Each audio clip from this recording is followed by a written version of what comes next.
And joining us on this broadcast is Vardhan Shringla, former Indian ambassador to US and former Foreign Secretary. Ambassador Shringla, really appreciate your time. This is being seen as a departure from the past as far as the US stand is concerned. A more hands-off approach by the US is in line with what India has been saying, that it is for India to deal with Pakistan on its own terms. Absolutely, Maria. I think, it is a refreshing departure from several of the previous US administrations in the past that have actually tried to intervene, tried to mediate on what is essentially a bilateral issue. And I think we have been very clear that this is an issue that we have to deal with. Bilaterally, we can handle these issues on our own. And what I think Vice President J.D. Vance is saying is, I think, would echo our sentiment that, at the end of the day, we have to deal with this issue, that there is, there is, very little to no chance of any nuclear confrontation on this particular, conflict that is on, and that at the end of the day, it is for India to take steps to seek retribution for a heinous terrorist attack on our citizens. I think part of that effort is, punitive, but part of that effort is also to ensure deterrence and to preempt this from happening in the future. And I think that is a very, very important step. Otherwise, we will find ourselves again bogged down in cross-border terrorism.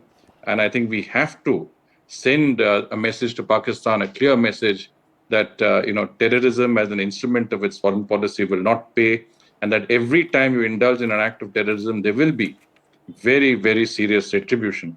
And I think our strikes, day before yesterday night, were very, very focused, targeted against terrorists and terrorist infrastructure, very effective, I think demonstrably effective. And that is the sort of, response that a calibrated, responsible response that a country like India would indulge in.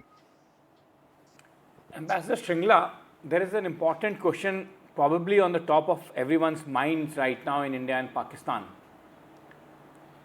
It appears that India has been trying to give Pakistan an escape hatchet, so to say, when it says that these steps are non-escalatory and these are not targeted at any particular military installation, etc., etc.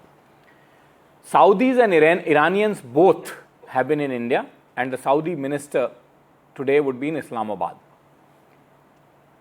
Use your years of diplomatic experience and exposure, Mr. Shringla, and please try to inform our viewers that is there a solid chance that Saudis can bring some sense into the Pakistani establishment, particularly the military establishment, which is also seen separately closer to the Saudi establishment than any other establishment, to de-escalate and disengage from this entire situation? Well, if there is one country that exercises significant influence on Pakistan, it is Saudi Arabia, both for historical reasons and current support that Pakistan gets in financial and economic terms. And I think a lot of the leadership is invested in some senses in that country. Every time there's a problem and some of the leadership have to seek sort of safe havens somewhere outside, Saudi Arabia is one of those countries that is available. So I think every Pakistani leader, particularly military leaders, will listen to the Saudis. I think, right in that sense that I think we had our response, as I said, has been very, very specific, very calibrated. And we have certainly, provided an opportunity for Pakistan to really look at this as a serious wake-up call to start, dealing with its own, terrorist infrastructure in the country. I think this was a good time that they could have, had some introspection on their own internal situation and crack down on these terrorist outfits that operate from within their country, but they have chosen not to. Part of the problem, I think, is, the Chief of Army Staff, Munir himself, who's seen as a hardliner, and for his own reasons, domestic and otherwise, and of course, the situation in Jammu and Kashmir was not to their liking. The improvement in the status quo was so dramatic that Pakistan needed to do something to say that, to try and upset that particular momentum.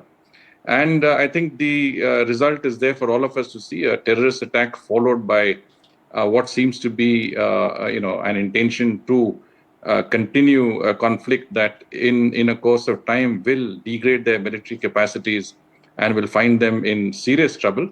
But for the time being, he feels that it has galvanized support around the military, and that some of their internal woes have been overlooked by what is happening, on the India-Pakistan front. And I think that's a very short-sighted policy and will not pay the sort of dividends that he may expect. Short-sighted policy, says former Foreign Secretary. Mr. Shringla, if it is short-sighted, surely General Munir, who's a professional soldier, howsoever we much view him from the prism of a jihadi general, he's a professional soldier, a trained man, would also know that the sustenance ability of his force is certainly much feebler than what Indians can. In that context, these meetings with the Saudis and these meetings with the Iranians, a country, you say Saudis, a country which can actually bring tremendous amount of influence on the Pakistani leadership, including the military leadership, can turn out to be his best bet. Well, I think, you get carried away by your own propaganda. And when you're sitting, with completely unlimited control over the country without any constitutional responsibilities, I think you can end up feeling that you are, greater than you actually are. And I think this is the sort of illusion that was referred to by my colleague Jay Bisaria, who was High Commissioner to Pakistan, in his article, an op-ed piece today, I think in the Times of India. And here, I think, he refers to Asif Munir as the mad general. And from that context, I think, there is clearly some level of illusionary thinking in this entire conflict that has been initiated and continued by Pakistan. Sena Council can prevail, but I think he will only realize when it is too late. And as I said, I think they are simply giving us the opportunity to really teach them a lesson that they have not had in quite some time. And I think they are going down the slippery path to self-destruction. Let me then ask you a more benign question in which you can probably comprehensively present your views, Foreign Secretary. And that is that, do you think this situation will disengage from this moment?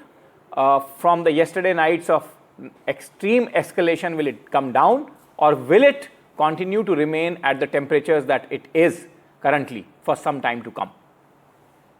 Well, you do, hope that it would de-escalate, but my own sense is that it will continue. And as I explained the reasons why, I think it is really, the short-sightedness of Pakistani policy at leadership level to be able to grasp the sort of downward spiral that they're in, comprehensively, almost as a failed state, unable to secure various components of its own federal structure, whether it's Balochistan or,